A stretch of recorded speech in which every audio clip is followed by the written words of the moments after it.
নমস্কার সকলকে। আজকে ৫ই জানুয়ারির গুরুত্বপূর্ণ কারেন্ট অ্যাফেয়ার্সগুলো আলোচনা করে নিই। তো চলুন, আজকের প্রথম কারেন্ট অ্যাফেয়ার্স হচ্ছে সোমালিল্যান্ডকে স্বাধীন রাষ্ট্র হিসেবে স্বীকৃতি দিল ইসরায়েল। আন্তর্জাতিক কূটনীতিতে এক ঐতিহাসিক সিদ্ধান্ত নিয়েছে ইসরায়েল, যা বিশ্বের প্রথম দেশ ইসরায়েল হিসেবে স্বীকৃতি দিয়েছে কাকে? সোমালিল্যান্ডকে একটি স্বাধীন রাষ্ট্র হিসেবে স্বীকৃতি দিয়েছে। এই ঘটনাটি উত্তর আফ্রিকার ভূ রাজনীতিতে অত্যন্ত তাৎপর্যপূর্ণ একটি ঘটনা। আমরা দেখে নেব সোমালিল্যান্ডের লোকেশন।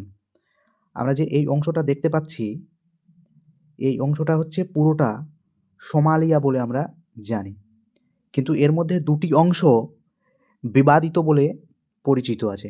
একটি হচ্ছে এই অংশটি, যেটা আমরা এই মুহূর্তে জানলাম সোমালিল্যান্ড সম্পর্কে, এবং দ্বিতীয়টি হচ্ছে এই পুন্টল্যান্ড, যেটা এই অংশটি রয়েছে।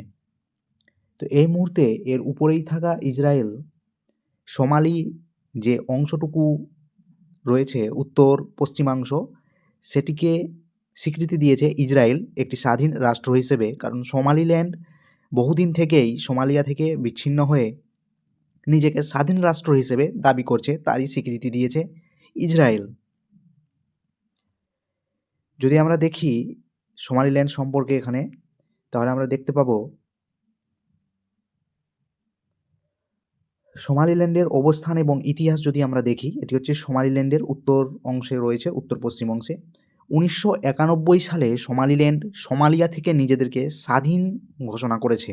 প্রশাসনিক ব্যবস্থা যদি দেখি, দীর্ঘদিন ধরে এদের নিজস্ব সরকার এবং মুদ্রা মানে হচ্ছে পয়সা, টাকা, এবং নিজেদের পাসপোর্ট ব্যবস্থাও এরা চালু করেছে। কিন্তু ইতিপূর্বে তাদেরকে, মানে এর আগে তাদেরকে কোনো দেশ স্বাধীন রাষ্ট্র হিসেবে স্বীকৃতি দেয়নি। এই ইসরায়েল দেশ প্রথম যে সোমালিল্যান্ডকে এই স্বীকৃতিটা দিয়েছে। সোমালিল্যান্ডের যদি আমরা রাজধানীর কথা জানি, তাহলে সেটা হবে হারগেইসা। এই ছিল সোমালিল্যান্ড। এবং সোমালিল্যান্ডের এখান থেকে যদি আমরা জিওগ্রাফিটা দেখতে চাই, তাহলে সোমালিল্যান্ডের এখানে দেখতে পাবো যে ইন্ডিয়ান ওশিয়ান রয়েছে, ভারত মহাসাগর। এবং আমরা আফ্রিকা সম্পর্কে একটা জিনিস জানি, যে এটাকে আমরা হর্ন অফ আফ্রিকা বলে জানি। এই পুরোটাকে হর্ন অফ আফ্রিকা বলা হয়। এই হর্ন অফ আফ্রিকার মধ্যে যে কটা দেশ রয়েছে, এটা হচ্ছে সোমালিয়া দেশ রয়েছে, ইথিওপিয়া রয়েছে, কেনিয়া রয়েছে, ইরিট্রিয়া একটা দেশ রয়েছে, এবং জিবুতি বলে একটি দেশ রয়েছে। এই কয়েকটাকে একত্রে হর্ন অফ আফ্রিকা বলা হয়। কেন হর্ন অফ আফ্রিকা বলা হয়? হর্ন শব্দের অর্থ হচ্ছে সিং, এবং এটি ভারত মহাসাগরের সিংয়ের মতো করে বেরিয়ে রয়েছে, তাই জন্য একে বলা হয়েছে হর্ন অফ আফ্রিকা। এখান থেকে যদি আমরা আরও ভৌগোলিক বিষয়ে যদি আলোচনা করি, তাহলে সেটা হচ্ছে আমরা এখানে দেখতে পাচ্ছি একটা উপসাগর, যেটাকে আমরা গালফ অফ আদান, অর্থাৎ আদান উপসাগর বলে আমরা জানি।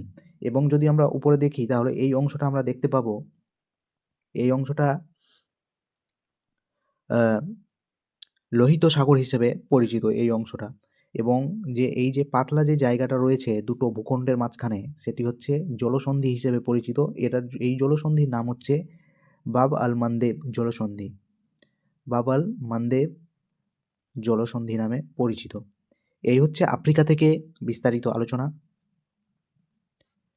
পরের প্রশ্ন 2 নম্বরে গুরুত্বপূর্ণ প্রশ্ন রয়েছে যে 33 বছর পর 33 ইয়ার্স লেটার গুজরাট ফের টাইগার স্টেটের তালিকায় যুক্ত হয়েছে।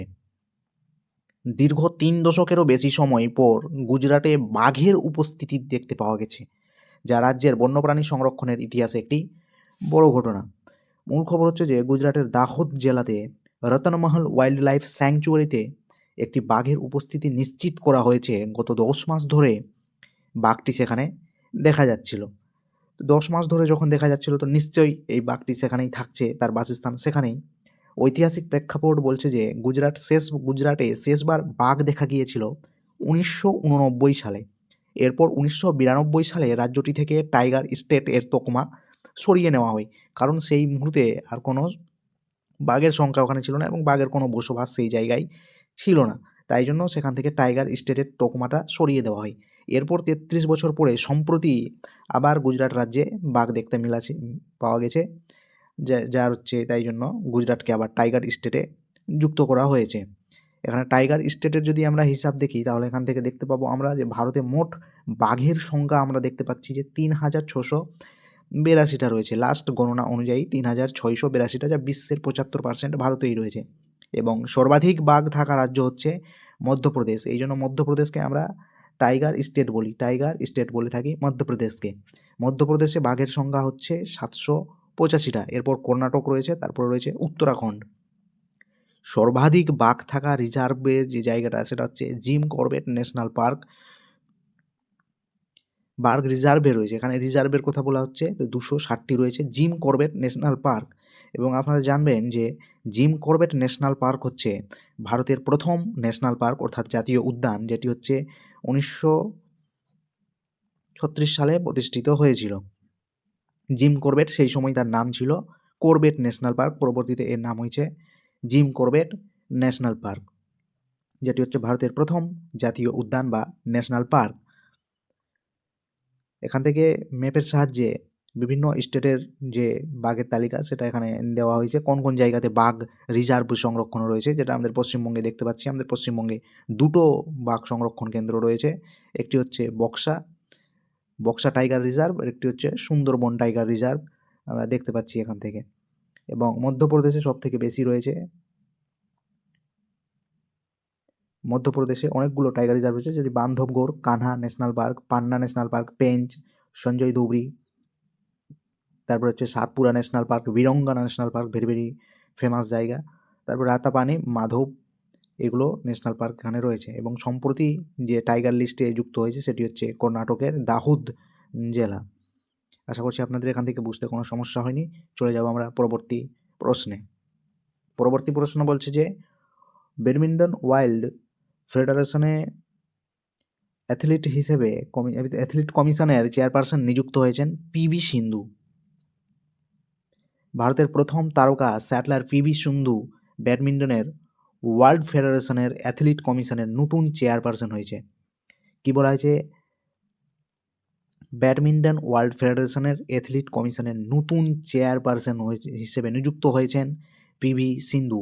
এই নিয়োগ আন্তর্জাতিক ক্রীড়াঙ্গনে ভারতের অবস্থান আরও মজবুত করবে, এটাই আমাদের বলে আশা করছি। অন্যান্য গুরুত্বপূর্ণ নিয়োগ যদি দেখি, অজয় কুমার শুক্লা পিএনবি হাউজিং ফাইন্যান্সের এমডি এবং সিইও হিসেবে নিযুক্ত হয়েছেন। এমডি অর্থাৎ হচ্ছে ম্যানেজিং ডাইরেক্টর, অ্যান্ড সিইও অর্থে হচ্ছে চিফ এক্সিকিউটিভ অফিসার হিসেবে নিযুক্ত হয়েছেন। রবি রঞ্জন সম্প্রতি এসবিআইয়ের ম্যানেজিং ডিরেক্টর হিসেবে দায়িত্ব গ্রহণ করেছেন। Very very important. সম্প্রতি এসবিআইয়ের ম্যানেজিং ডাইরেক্টর হিসেবে কে দায়িত্ব গ্রহণ করেছে, এগুলো প্রশ্ন very very important upcoming competitive এক্সামের জন্য। পরবর্তী প্রশ্ন, জাতীয় শিশু পুরস্কার পেলেন বৈভব সূর্যবংশী।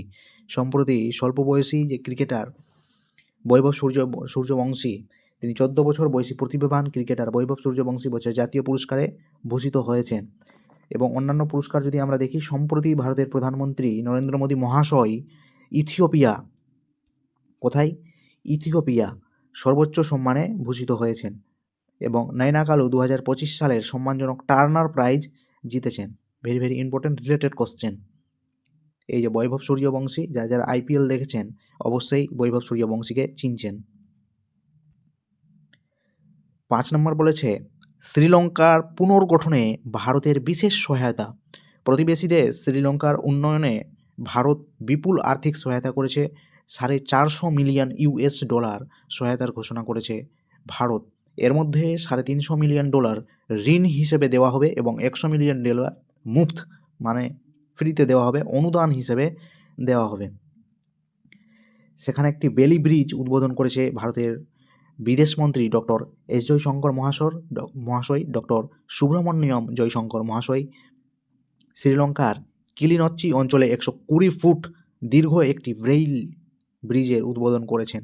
এটি ভারতের অপারেশন সাগর বন্ধুর অংশ হিসেবে পরিচিত। অপারেশন সাগর বন্ধু অর্থাৎ হচ্ছে শ্রীলঙ্কায় যে সম্প্রতি দিতুয়া ঘূর্ণিঝড়টি হয়েছিল, সেখানেই হচ্ছে ভারত সাহায্য পাঠিয়েছিল। তো যে অপারেশনের অন্তর্গত এই সাহায্যটি পাঠানো হয়েছিল সেটি হচ্ছে অপারেশন সাগর বন্ধু। শ্রীলঙ্কার বৈশিষ্ট্য দেখি আমরা এখান থেকে। শ্রীলঙ্কার রাষ্ট্রপতি হচ্ছে বর্তমান অনুরা কুমার দিসানায়েক। এবং শ্রীলঙ্কার রাষ্ট্র প্রধানমন্ত্রী হচ্ছে হরিণী অমরসূর্যা। এবং শ্রীলঙ্কা হচ্ছে ঠিক ভারতের নিচেই অবস্থিত। তো ভারত মহাসাগরের মুক্তা বা টিয়ার ড্রপ নামেও শ্রীলঙ্কা পরিচিত, কারণ এটি হচ্ছে চোখের জলের মতন আকৃতি রয়েছে, তাই জন্য একে টিয়ার ড্রপও বলা হয়ে থাকে। শ্রীলঙ্কার যদি আমরা ভৌগোলিক অবস্থানটা দেখি তাহলে দেখতে পাবো শ্রীলঙ্কা ঠিক ভারতের দক্ষিণেই অবস্থিত, এবং শ্রীলঙ্কা আর ভারতকে যে বিচ্ছিন্ন করেছে সেটি হচ্ছে গালফ অফ মান্নার, অর্থাৎ মান্নার উপসাগর। এবং ভারত ও শ্রীলঙ্কার মাঝখানে যে পাতলা জল জায়গাটা রয়েছে সেটি হচ্ছে পাক অফ স্ট্রিট, অর্থাৎ পাক জলসন্ধি, এই জায়গাটা রয়েছে। এবং কলম্বো আমরা দেখতে পাচ্ছি, এখানকার রাজধানী হচ্ছে কলম্বো। এছাড়াও এখানকার হাম্বানটোটা যে বন্দরটা রয়েছে, গুরুত্বপূর্ণ বাণিজ্যিক বন্দর হাম্বানটোটা, এখানকার ভেরি ইম্পর্টেন্ট বন্দর। এবং এখান থেকে প্রশ্ন হয় যে হাম্বানটোটা বন্দর কোথায় অবস্থিত। এদিকে রয়েছে বঙ্গোপসাগর। এই হচ্ছে আমাদের শ্রীলঙ্কার বিবরণ। 6 নম্বর প্রশ্ন, ডিম ও পোলট্রি উৎপাদনে ভারতের বৈশ্বিক অবস্থান কি রয়েছে? বৈশ্বিক অবস্থান মানে বিশ্বে কততম স্থানে অবস্থান করছে ভারত ডিম ও পোলট্রি উৎপাদনে? বিশ্বের দরবারে ডিম উৎপাদনে ভারত বর্তমানে দ্বিতীয় অবস্থানে রয়েছে। 2023-24 সালের ডেটা অনুযায়ী, পরিসংখ্যান অনুযায়ী ডিম উৎপাদনে প্রায় 142.77 বিলিয়ন বৃদ্ধি পেয়েছে ডিম উৎপাদন। ভারতে মাথাপিছু ডিমের প্রাপ্যতা বেড়ে দাঁড়িয়েছে 106টি, অর্থাৎ একদিনে একজন লোক 106টি ডিম খেতে পারে ভারতে। সানডে হইয়া মানডে, রোজ খাওয়া আন্ডে। মাংস উৎপাদন বৃদ্ধি পেয়েছে 25 মিলিয়ন টনে পৌঁছেছে ভারতে। এবং ভারত বিশ্বে দুধ উৎপাদনে প্রথম স্থান অধিকার করেছে। 7 নম্বর, সম্প্রতি চাঁদে পারমাণবিক বিদ্যুৎ, ভয়ঙ্কর জিনিস, চাঁদে পারমাণবিক বিদ্যুৎ কেন্দ্র স্থাপন, nuclear plant on moon, Russia এটি পরিকল্পনা করেছে। মানে এদের চিন্তাভাবনা নেক্সট লেভেলে।